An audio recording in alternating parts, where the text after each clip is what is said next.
Luis, welcome to the Creation for Liberation podcast. Thank you so much for having me. I'm so excited to be here and chatting with you. Me too. So, you are many beautiful things. You are a therapist, you are an indigiqueer model, you are an entertainer, and I am so interested to hear from people like you who are dismantling what Western therapy can even look like. So right off the bat, how do you see yourself as all of these things, and how does that affect specifically your role as a therapist? Big question, but whatever comes. Yeah, no, thank you for asking that. I think it's a great question because so many folks, whenever they ask me what I do, they often kind of have this reaction because they don't expect me to share that I do multiple things or that I even like can balance, I guess, multiple types of work because therapy is often seen as very different from creativity or from the other things that I do, right? Like modeling or being very passionate about fashion and self-expression. And so for me, it's always fun when people tell me, "Oh, can you share a little bit more about you? Like, what do you do?" And I go, "Oh, well, I'm a sex therapist, and I'm also a model, and I host my own podcast, and I'm also, someone that loves fashion, and so I'm always looking for designers to work with." And they're like, "Oh, that's wait, a sex therapist? Wait, you also model?" And it's just this like kind of reaction because I think a lot of folks often have this idea that you do one thing and that's you, right? That's kind of like your role, almost like an identity factor. And for me, it's always been an interesting dynamic because I see therapy and being a therapist as one part of myself, but not like I'm a therapist and that's my who I am as a person. I'm a human and I happen to be someone that loves and really enjoys supporting people on their healing journeys. And also someone who's very creative by nature, who just really enjoys expressing themselves, but also making others laugh and inspiring people. And so that's where the modeling and the fashion stuff comes in. And it wasn't something that just I think was set off that way. It definitely has happened in different ways and throughout my life. Like I can think of moments when I was young and playing with dolls and using toilet paper to like make dresses for them and realizing that was the first moment where I just really wanted to express myself and create things. A lot of it came from watching TV, from seeing magazines, from just really loving the idea of creating. And clothing to me was something that I think was often limited. My parents they're very religious and conservative, and so a lot of our clothing options were very much conservative. We didn't really use anything flashy. My mom was very much about gender roles, like boys wear pants, they wear this, or shorts had to be a certain length. And the only time we ever got to wear anything that I considered fashionable was if we went to church. And now that was also very much controlled, right? Like this is how you have to dress up in a little suit with a certain tie. Sometimes they let me pick the color, sometimes they let me pick something like that, a pattern, right? And so that was kind of for me those little moments where I had a little bit of control around like how I wanted to express myself. But for the most part, it was usually through play and imagination. And so that was kind of my outlet. And I remember the older I got, the more I got attracted to it. And at one point, I realized, even though the idea of becoming a doctor was something that was pushed on me a lot by my parents, that I was actually more of a creative person and I wanted to explore that more. I even thought about becoming a fashion designer. And at that point in my life, it wasn't really an option. My parents were very much involved in our lives and they were the ones that supported us. And they were always there and definitely very giving people, but it was usually very heavily influenced by their idea and perception of what successful meant. And being a fashion designer was definitely not one of those things. So, at that point, it was something I put kind of like the back of my mind. I said, you know what, that's fine. And then throughout that time, I also struggled because I didn't really see a lot of people in fashion that looked like me. I was dark skinned, I was very chubby, I was short. And I remember thinking like, oh my gosh, like I want to dress like that. I want to look like that. But it was never really something that felt like I could actually connect to. And so I did a lot of things growing up where I tried to really shift that. And I've shared this before, and I talk a lot about it openly because I think it's important that we have these types of conversations. Where I remember dyeing my hair, wanting to like have lighter hair, have lighter skin, be thinner, have lighter eyes, because that was the message that I kept getting around beauty and how we were supposed to look if we wanted to be embraced and accepted by the world. And so these messages got internalized along with a lot of the religious stuff, along with a lot of the gender role stuff. Like, you know, you can't be a fashion designer, you can't be into fashion, you can't wear this or that. These colors are not for you. I mean, so many mixed messages that it was something I struggled with for a long time. And even as I went into the mental health field, which is kind of an accident as well, I think a lot of it, like many of us who do go into the mental health field, it's for a reason, right? We've experienced something, or there's something very personal for a lot of us that connects us to the idea of wanting to be there for others or to really help folks. And so I went that direction, became a therapist, absolutely loved it. I still do. I've been in practice now for about 7, 8 years and in private practice for 2 years. And it wasn't until 3 years ago during the pandemic when I was working at Kaiser and I was doing my thing. And, you know, I thought, oh, I'm at the top. I'm making a lot of money, over 6 figures. I have all my benefits. I have my own office. And this was at a really, really nice Kaiser in downtown San Francisco. I mean, my view was like the whole city. It was nice on paper, but I realized quickly that it was definitely not the place for me. I had a lot of issues. I developed a lot of health stuff, mental health issues, a lot of things that I've shared about before in the past, but that really impacted me. And during the pandemic, when I worked there were a lot of moments where I think I had to stop and slow down and really reflect on what was happening and why I was experiencing a lot of this. And not only was it like a toxic work environment, but there was also a part that I think had been really wanting to come out that I wasn't allowing because of all of these things that was told and messages that I received, that I was really scared. And I realized, you know, after identifying as a gay man for such a long time, that even then I never really did feel like I fit in to these communities. And I thought, you know what? There's just something about me that I know my whole life I've had it and it's wanted to come out, and yet I haven't allowed it to. And I just remember thinking like, I don't really connect with the direct concept of masculinity or gender that I was given. It never felt natural to me. And you know, throughout my life, I was often bullied.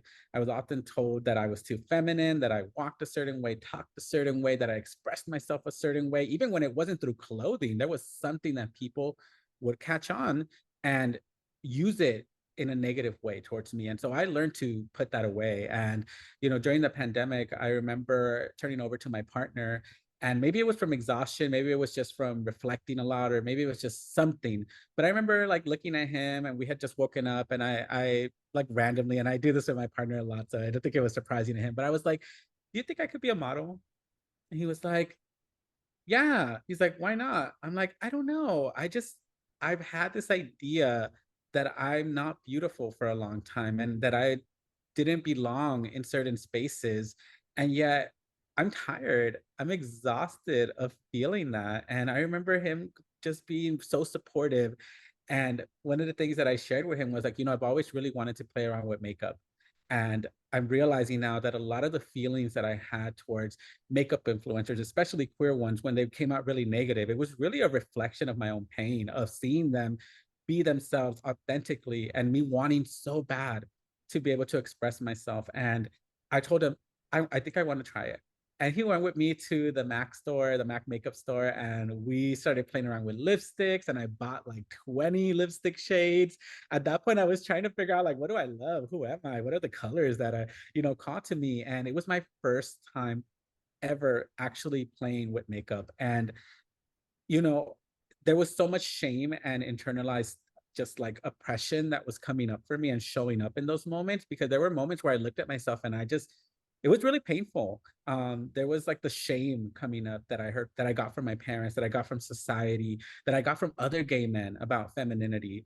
And I remember there were moments where I was like, I no, this is not me. And then really struggling back and forth.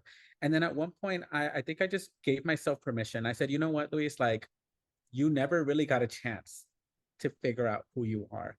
And if you see my stuff, my work, even content from like 3 years ago, it's dramatically shifted. I went from like all this makeup and trying to figure out like what I wanted to where now, I have my look, that I have my everyday look. I have my routine, I have my colors that I like, I have my no-nos that I didn't think actually apply to makeup, but they do, because some stuff, it just, you definitely don't like. And so I learned about these things, and makeup was really just the tip of the iceberg. It was like an introduction into me feeling more, I think, more aligned with who I really felt I was.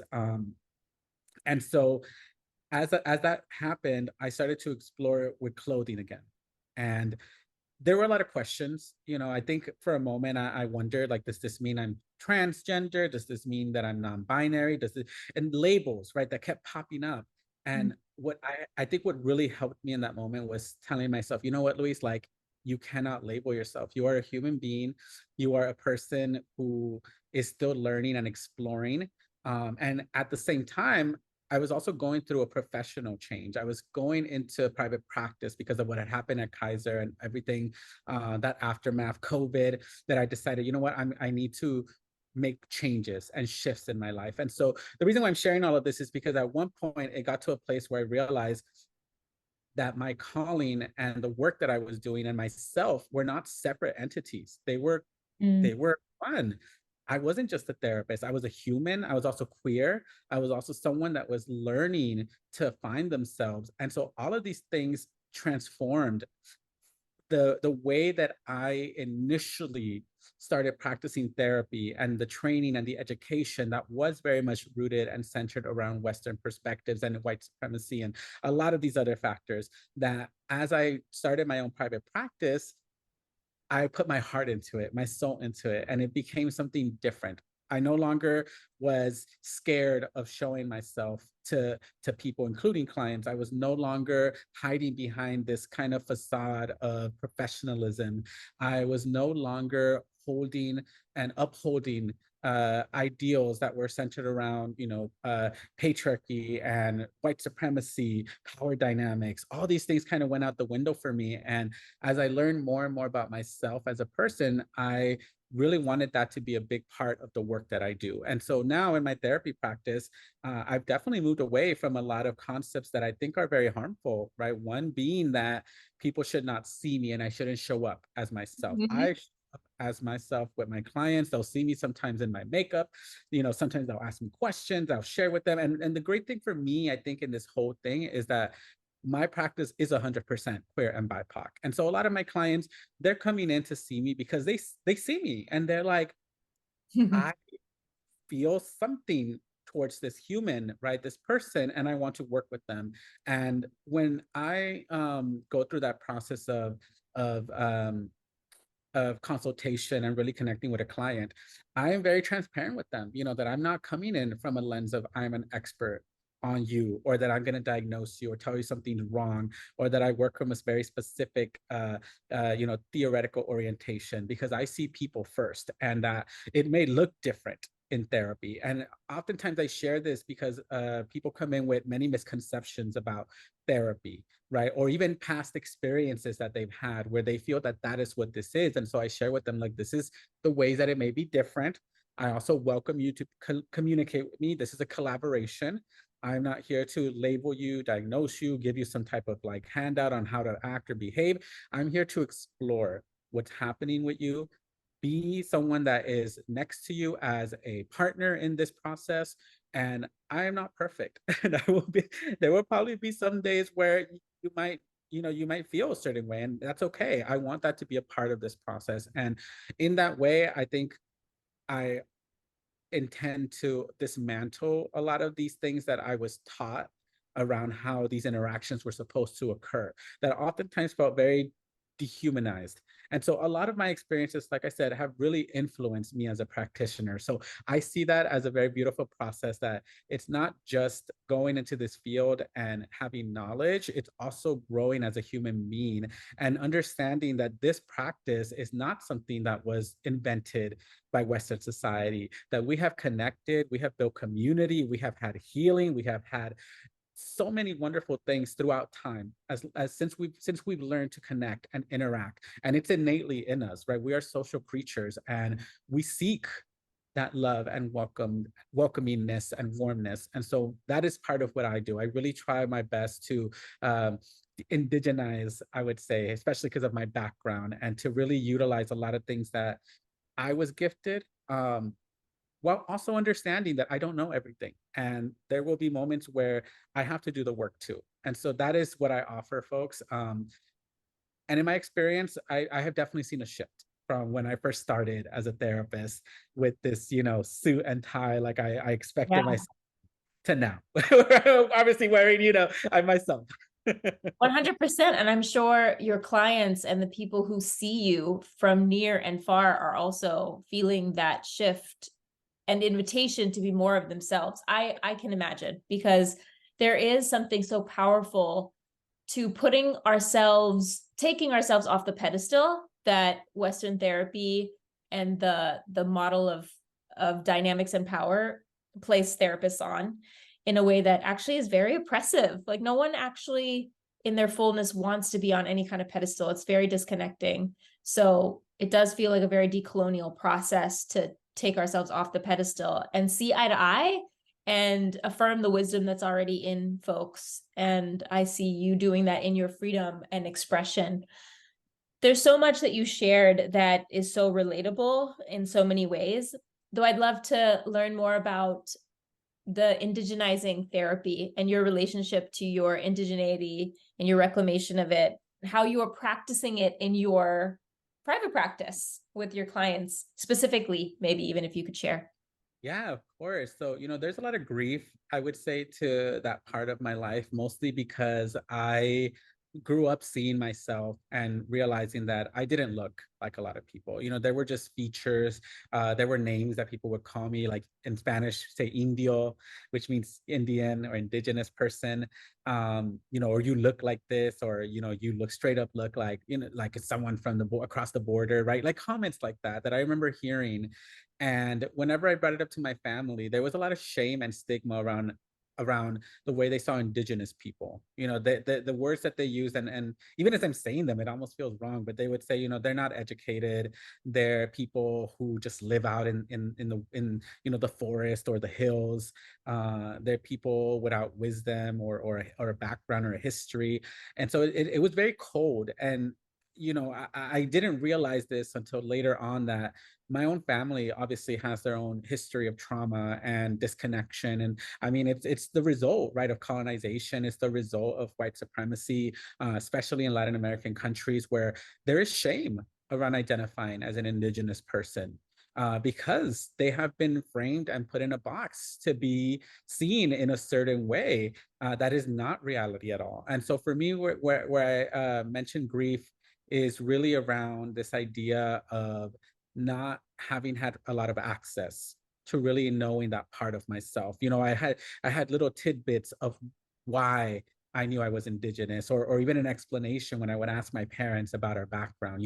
Oh, your grandmother, she was from Oaxaca, she spoke a different language, she was indigenous, she was in India, that's what my dad would say. And but she met your grandpa, this and this. My mom, oh yeah, your grandfather, he was adopted by some indigenous people. His family gave him away. I'm like, well, was his family indigenous? They're like, I don't know. She's like, I just know that he was raised by these people. And that's why your last name is Iscajo. It's not a Spanish last name. It's well, my mom's maiden name, Iscajo. It's a Ixchajo. And so I always thought it was interesting, because most names, in Spanish they don't use a lot of like sounds where like, I mean, they do, but not like indigenous sounds. Yeah. So exploring that more and asking for stories was always kind of received in a very almost like confused kind of way. Like, why do you want to know that, or why is that important? And even asking my aunts now who are in Guatemala, they often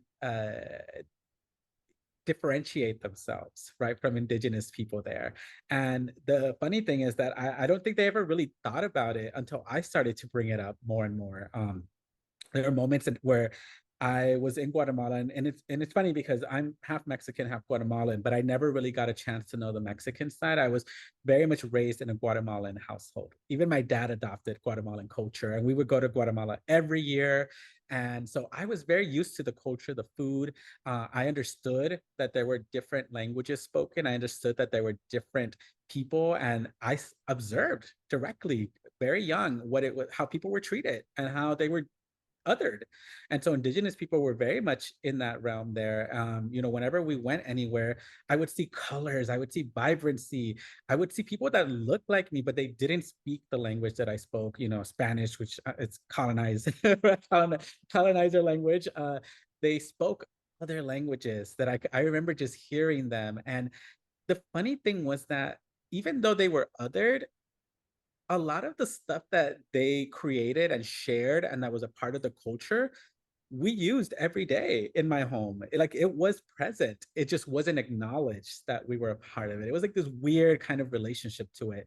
And so as a therapist, I remember the first time that I started to really think about my background and what it meant to indigenize something was really very complex because of the grief. There was this feeling of like, am I enough to be able to say I'm indigenous, gatekeeping, all of these things. And it wasn't like I was expecting to have, to be given that right or to be given like a permission. It was really more around a identity formation, right? Really trying to figure out myself as a person outside of what I was taught and what I was told. And so a big part of it was really thinking about some of the things that really helped me when I was growing up. And a few things that I use and that really came to me from this part of my culture, and also that I even read now. Resma, I can't remember Resma's last. Mm-hmm. Yes, talked about this, and when I read it, it was similar but also different. It was interesting because I remember reading it and thinking, my grandma used to do that. Like it was humming. Like she would hum and like she would just, like hum. And I remember that being so soothing and just being so like calming. And I thought, wow, is that a grandparent thing? Is that something, cultural? Um, and I remember going to Guatemala and how I would see some of the indigenous folks who would have their babies and they would hum. And I would see them rocking back and forth. And I thought, wow, like that's such a soothing, very beautiful way of like connecting. And I know it's not specifically to a certain group. I mean, it's something that's been used, but it just reminded me of something that was very much innately us, right? And wanting to comfort and soothe others. So that was something that came up for me a lot, was really the idea of comfort and needing for soothing and grounding. And so these are some things that I use, and I think a lot about my grandma. I think a lot about some of the older women that I would observe. Another thing was these little dolls called quitapenas, and basically they're called worry dolls. And when I was growing up, my grandma, every time she visited, she would bring them, and they were made by the indigenous folks in Guatemala. They're very small, and the whole legend behind it was that they used to use them when children had nightmares or anxiety and they couldn't sleep, so they would put one under their pillow and it would absorb all of that energy and let them sleep. And I remember thinking like, wow, I remember when I was little, my mom, if I ever felt like I had a nightmare, she would put one under my pillow. And it was a way of feeling comfort and safety. And so my first time where I started to kind of allow it to come into my practice was when I was at Kaiser. And I went back and forth like, is this something I should hand out? Because my brain was still thinking, is this ethical? Is this, is Mm. this isn't evidence-based? Like all this stuff, we just Yeah.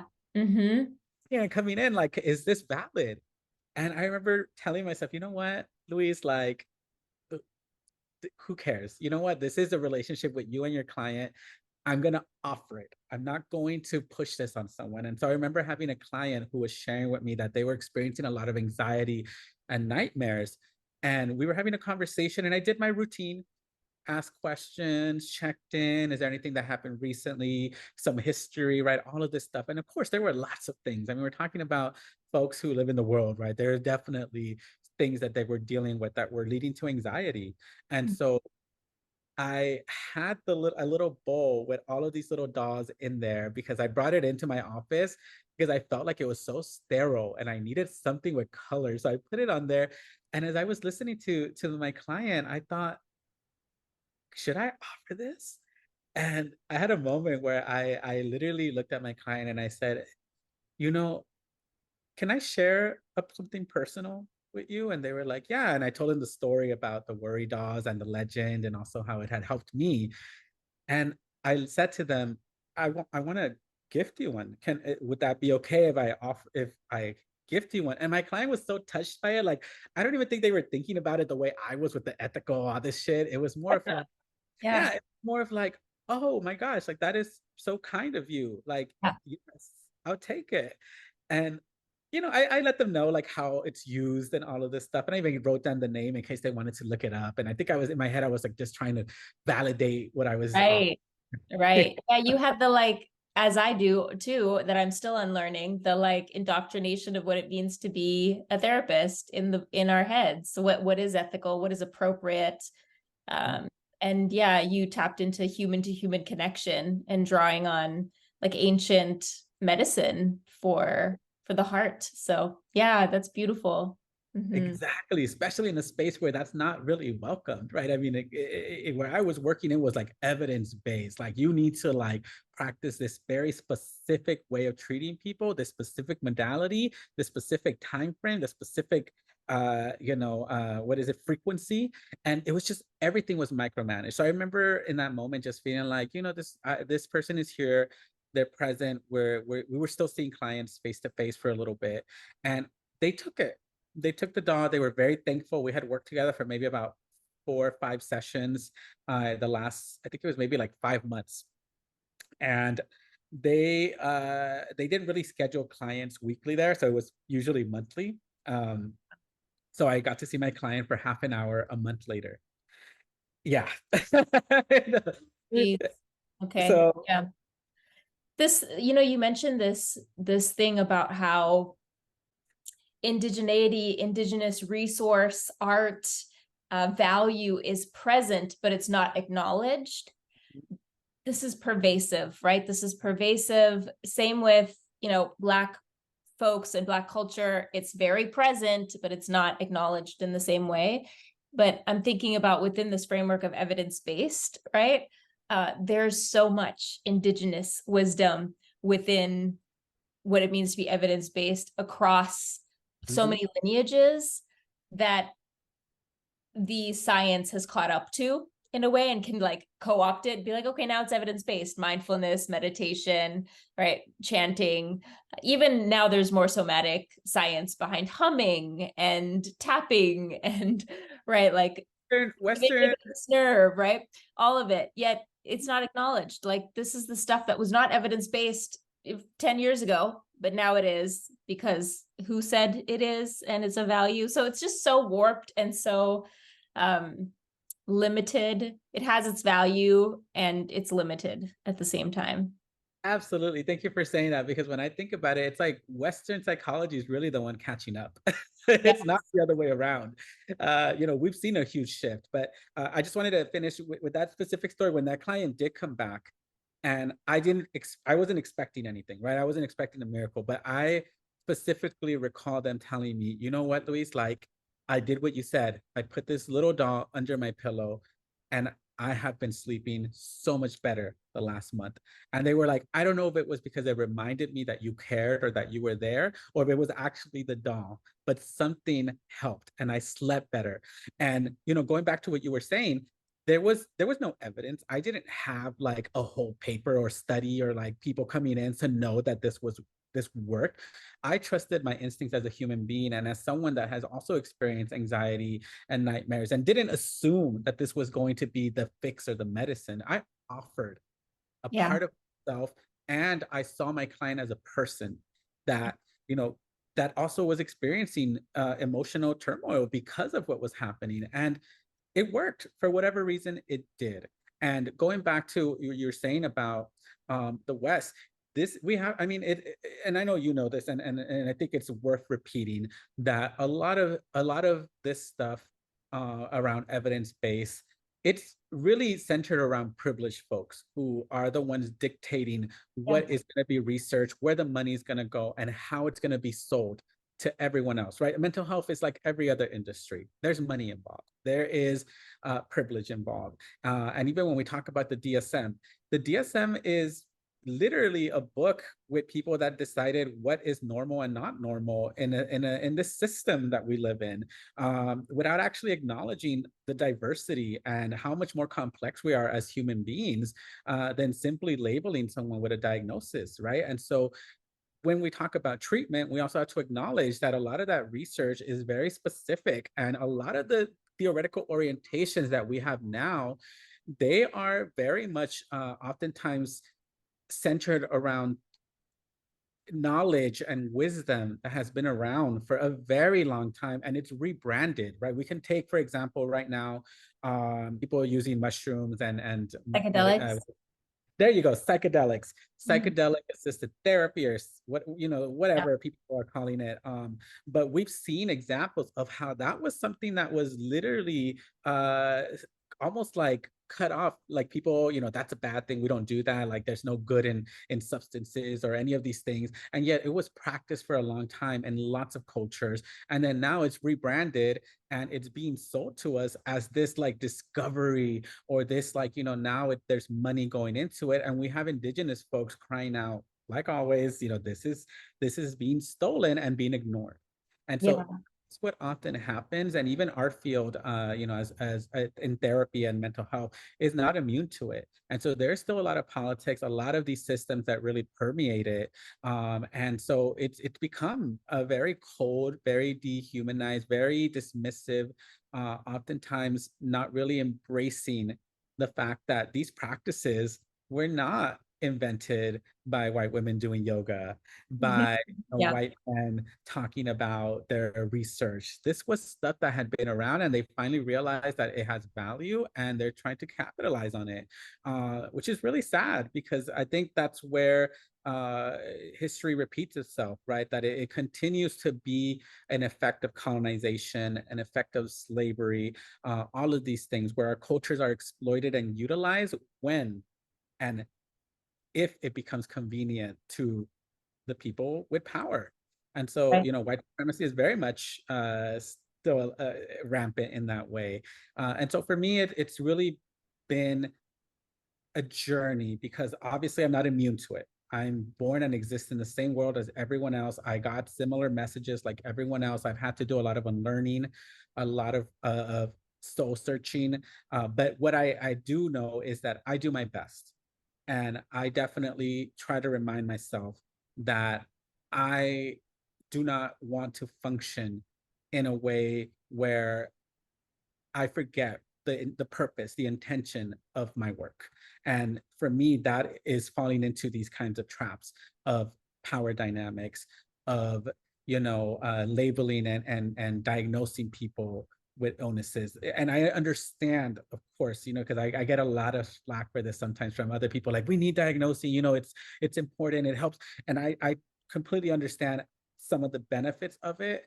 However, I also don't see people in binaries and black and white and Yeah. simple this or that, because we are so much more than that. And so in my work, I do my best to really show up as myself, but also continuously growing so that I do show up, stronger and with more wisdom, and also not said in a way where I know everything, because I don't. And so I think for me that's kind of part of where I try to move away from some of these kinds of lessons that we get taught, Yeah. going So through grad. important. So important. I do feel like one of the biggest values of diagnosis is that I've heard from folks who receive diagnosis is that it helps them realize that they're not the only one, which is more about not feeling alone than it is about diagnosis. It's Yes. more about recognizing that, oh, I'm actually not unique in this. I am part of a common humanity. There are perhaps treatment mediums for this. There are other people with my struggle, which is also why I think the dolls, the worry dolls, are also really beautiful. It takes us out of ourselves, and it allows us to recognize that there is a place for us, a place for our worries. It doesn't have to be in us. We don't have to figure it out by ourselves, by the power of our egos or our individualism. the power of you being like, hey, can I share something from my heart to you as a human who's also been helped by this, is affirming that we're not alone, right? And when we're allowing ourselves to be more seen, whether we are therapists or engineers or doctors, we can still be creative in that. We can still be full in it. And if anything, it's only going to be in more service to the work and to the human connection, which is what we are all needing. And that's the medicine, like that deep human connection. 100%. And like I said, there's definitely a lot of value in it. And I think for me, when I have these conversations with clients, because they come up a lot, they'll ask me like, if you were to diagnose me, what would you diagnose me with? Or what did you diagnose me with? Because obviously we have limitations, right? We have to have proof or have some type of something in this system to be able to get people help, or also for insurance or whatever it is. And so my biggest thing with that, and when I talk to my clients about diagnosis, one is exactly what you said, because I love that. I tell them, look, it does help us to have some word for it, to have some type of knowing around what is happening, so that we know we're not alone, so we can connect, so we can also get the appropriate support. However, I am also very, very much wanting you to remember that this is not an identity factor. Like, you are not depression, you are not anxiety, you are not trauma. You are a complex, beautiful human being who is experiencing this, right? This word, this label, and there's research behind it. And so there's value. And I always tell my clients that. And I think for me, when I say around removing diagnosis, or being very cautious of how I use it, is simply around understanding that